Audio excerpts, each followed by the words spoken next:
Assalamu alaikum. I'm Asma Galuda and I'm here at the Islamabad police station where I identified the suspect of the sexual harassment incident that happened on Sunday. I'm very thankful for the police, especially Officer Omar Khan and Fawad Khalid, in capturing the suspect in such a short amount of time and as well making me feel safe and taken care of.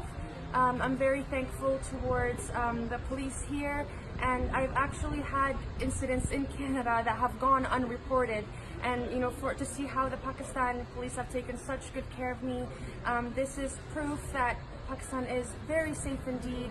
And again, I'm very thankful for the community here, and I do hope that this will encourage women to keep speaking up against harassment, and I hope that this is a lesson to men.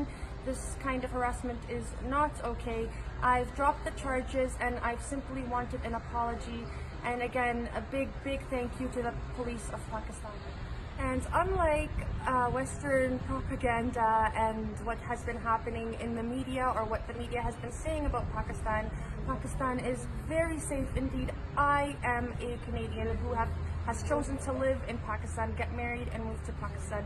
And as you can see, these incidents can occur anywhere in the world, and it was taken care of amazingly here, and I can't wait to see Pakistan progress and inshallah more tourism coming in. CBRE